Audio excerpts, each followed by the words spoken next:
Hey everyone, Jim Fitzpatrick. Thanks so much for joining me this morning for another edition of CBT Now. Donald Trump announced a 90-day pause on tariffs, but with the future still uncertain, what should the auto industry be thinking about now? And what does it mean for our economy? Joining us now to share his perspective on the situation is Chief Economist at Cox Automotive, Mr. Jonathan Smoke. You've seen him here before. In fact, you've seen him everywhere in automotive. A lot of people, Jonathan, really depend and rely on what you say in the auto industry. You know, you're just an incredible thought leader. So thank you for taking the time out of your busy schedule to join us on CBT News once again. So from your perspective, with all that's going on out there, and especially with the president announcing now a 90-day pause, although not on cars, what does that signal to about our broader U.S. economy and the auto industry?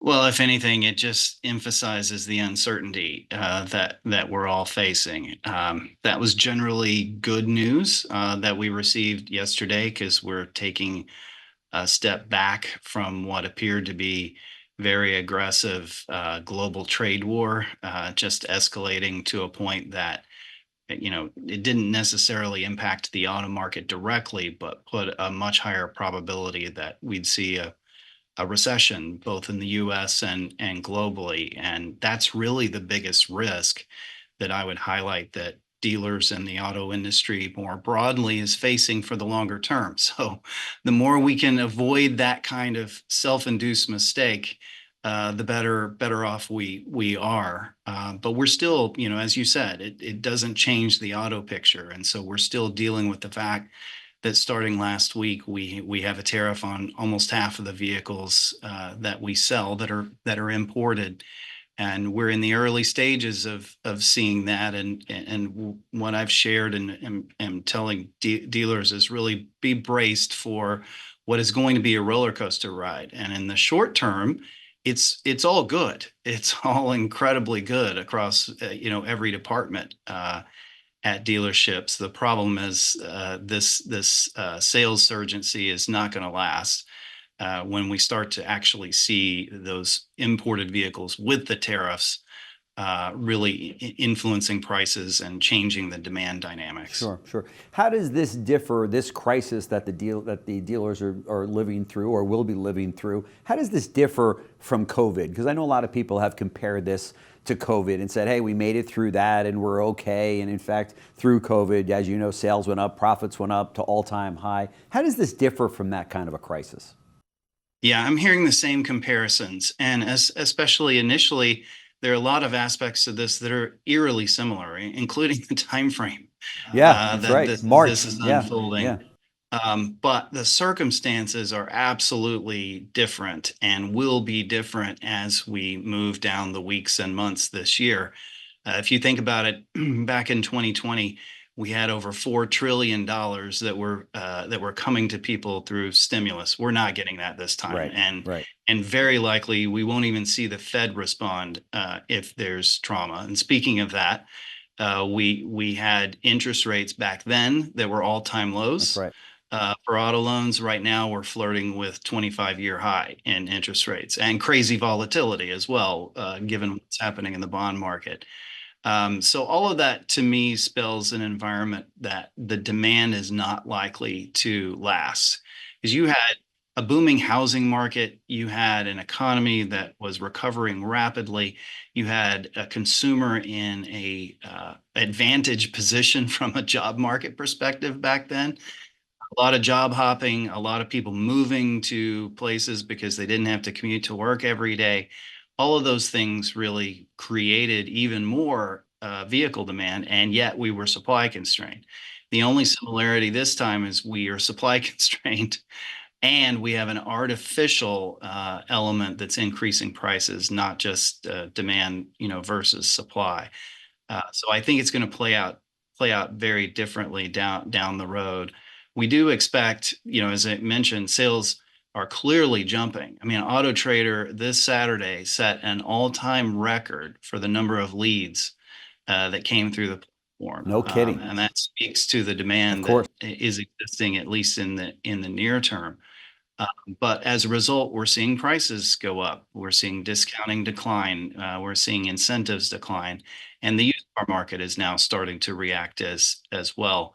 And the consumer, I think, unlike back in 2020, where the demand just kept being there even as prices were going up, this time I'm expecting more traditional Econ 101 to go into effect. And as prices rise, demand will decline. And so we're in for a bit of a roller coaster ride for sure. Do you have much hope for the fact that the president turns this around in the course of the next couple of months, negotiates deals with these different countries, and starts to level the playing field, and by the time that the inventory of vehicles on lots currently kind of dwindles down, and those orders of new vehicles with theoretically tariffs on them, we wouldn't have that problem because this has corrected itself? Yes, I think that is the other hopeful message from yesterday. And add on top of that, the White House was clear this week that they were doing active negotiations with Japan, and that's one of the major partners that we would love to see a trade deal worked out so that we don't have 25% tariffs on vehicles coming from there. Right. The other thing that I hope for is that the tariff on parts does not actually come to fruition, because that one, I believe, will be much more disruptive because it will disrupt U.S. production, which so far is the unscathed part of this. But it also will impact the cost of repair and maintenance and insurance, which are things that are already negatively impacting affordability and I believe demand in the marketplace. So I'm hoping it also we avoid seeing that coming to fruition, but that's yet to be determined. Yeah. Let's switch gears a little bit and talk about the demand of used cars because of all of this. I mean, obviously, we're going to see an increase in the value and pricing of used cars, right? That's right. We are expecting an increase, but I would describe that what we expect to see is more modest increases compared to what we saw back in 2020, because back then you really had more demand and more people that were pushed into the used vehicle market for that demand. But you also had abnormally rental car companies aggressively coming into the market buying vehicles. And we're not expecting that. I mean, travel is expected to be down and negatively impacted, and if the economy weakens more, even worse. So the rental car companies are not going to present that amount of aggression. So we're expecting gains. We're expecting gains in the short term. We've seen it already at Manheim. Price increases accelerated to the highest weekly increase last week that we've seen since 2021. And so we do expect to see increases in April and May. It was really interesting. We're just reaching the end of the traditional spring bounce in used vehicle values because tax refund season is reaching its end. But right when that happens, we're seeing this renewed demand. So that's where I go back to. In the short term, this is very good for dealers. This is put off everything and focus on harvesting what the hay that's in the field while the sun is shining. And I believe it's true for service and repair as well. We're seeing very positive numbers on our X-Time platform on how consumers are responding to the risk of tariffs driving prices higher. They want to get their existing vehicle repaired as soon as possible. Yeah, for sure, for sure. I spoke to one dealer. He's got 30 stores, and he said, if you remember, Jim, before COVID hit, the average price of a new car was like $35,000. It's now just under $50,000. We seem to weather that okay. If there's going to be another price increase, maybe we'll see manufacturers that will put subvented programs on leasing. Maybe we'll see extended terms to kind of weather this increase in the tariff. Does any of that make sense to you? Could those things be possible? Yes, absolutely. And so we think if the 25% tariff persists, we're likely to see a 10% increase on imported vehicles and something closer to 5% on non-imported vehicles, especially if parts end up being covered as well.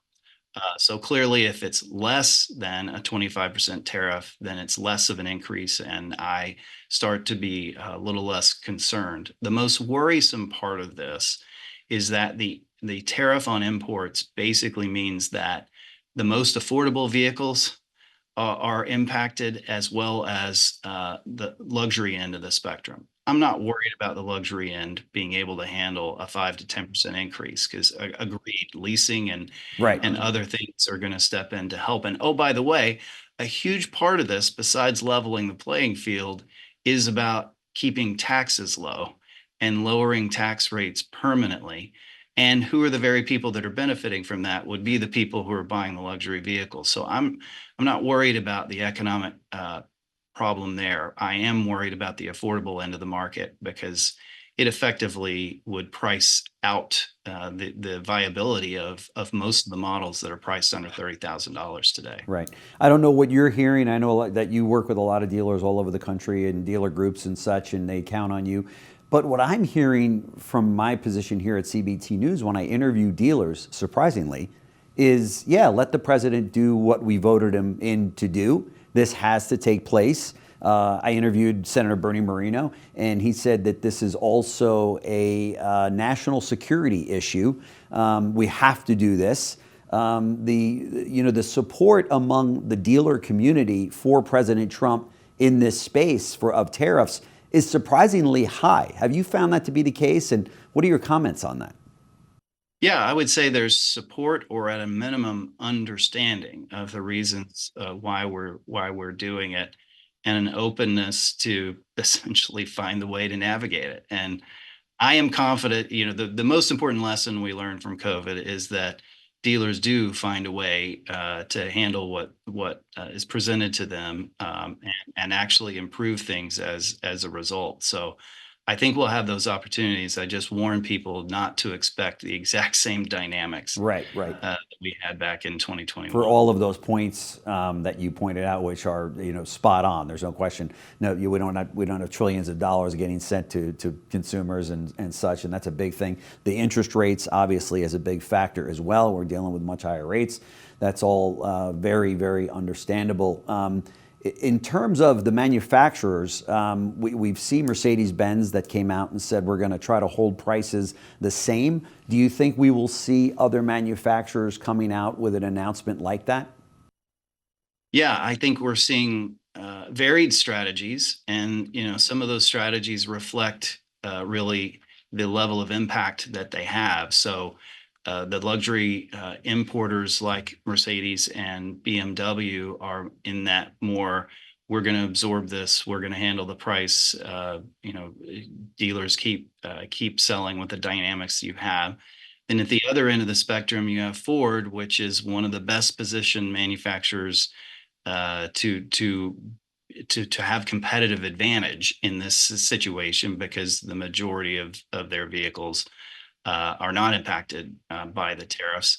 What are they doing? Employee pricing, aggressive promotion. Right. I mean, they're taking this opportunity to their advantage. So I think you're going to see varying strategies, but yeah, we do expect to see lots of responses that dealers will have to stay on top of to navigate what to communicate to consumers as well. Because I think one of the issues is going to be a lot of not necessarily fake news, but just people assuming different things that may not be accurate. And I think dealers need to be aware of that they may have to contend with the consumer not really realizing that I it agree. could be Much, managed. much like the president's announcement yesterday with the 90% or hold for 90 days rather on the tariff, there's going to be consumers that walk away or go into a showroom and go, "Oh, I heard that there's a hold on." No, well, time out a minute. So there's got to be Yeah. that explanation and that education, I should say, from the dealer to the consumer about what the tariffs really mean and where it lies. Specifically, right down to the brand and make of car, right? I mean, if you're in a Right. Chevy showroom, it's a lot different than if you're in a Yes, yeah, absolutely. right. Every single dealer has that issue, especially again when we get to if parts come into play. The most American car only has 75% of its content being American. So there's going to be an education lesson for every single model sold on what is inside that vehicle. And the reality, we live in a global vehicle market for sure. What do you say to the dealers out there that see this, never waste a good crisis, they say that, but that say, well, this could be a similar situation to COVID in that when the consumers come in, they're wanting to beat the 25% tariff or whatever tariff is on the particular car. Maybe this is a great opportunity to sell my cars at sticker or above because it's a limited supply of vehicles that I've got. What do you say to those dealers out there that see this as a way to high gross the customers coming in? We saw that during COVID, and I mean, we're definitely seeing the sales surge. And if you think about it in terms of what the market is dictating, their inventory is now more valuable. And so there's absolutely an element of the market providing an opportunity. The sun is shining, the hay is in the field. Right. Just not overdoing it to a degree that it's hard to come back from a reputation standpoint. But clearly, whether you look at what's happening in wholesale market prices on the used side, or what is likely to be the cost of some of these vehicles that are now crossing the border with 25% added, they have to take into account that the inventory costs have just risen, or values have risen. Right. Do you think that by the president holding up that card the other day, last week, in the Rose Garden and showing the inequities in terms of the trade and the tariffs, although the math is a little sketchy on that, as many economists have chimed in and said, well, wait a minute, I don't know how they came up with that formula. But nevertheless, it was eye-opening to a lot of consumers and a lot of Americans, I should say, that saw that. Do you think that there'll be a movement of consumers that go, hey, wait a minute, instead of buying a Toyota, and I know a lot of Toyotas are built in America, but instead of buying a foreign brand, maybe I'll take my dollars and buy a GM or a Ford or a Stellantis to support America workers and the effort that the president's trying to put forth? Absolutely. I mean, one of the things that I'm most interested in tracking in consumer sentiment is the popularity of tariffs. Right. I am willing to bet that Americans are going to come around and actually say that it's good to have tariffs on automobiles. Right. But therein lies the opportunity to educate them that Toyotas are pretty American. Hondas are absolutely American. Right. With the exception of the new entrants like Tesla and Rivian. Honda, ironically, is the most American manufacturer. Isn't that amazing? And some of the highest American content vehicles as well. So it's not just the majority of their vehicles being assembled here, it's what's in them. That's right.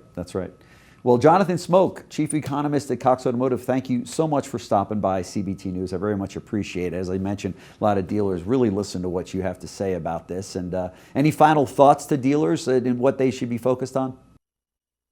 Well, I'll throw a song choice to you. There you go. I knew I could count on you for that. Terrific tracks playlist.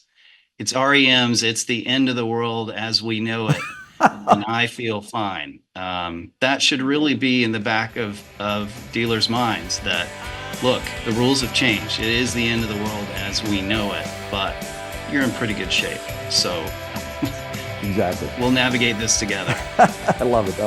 Thanks so much. Really appreciate it. All right. Thanks, Jim.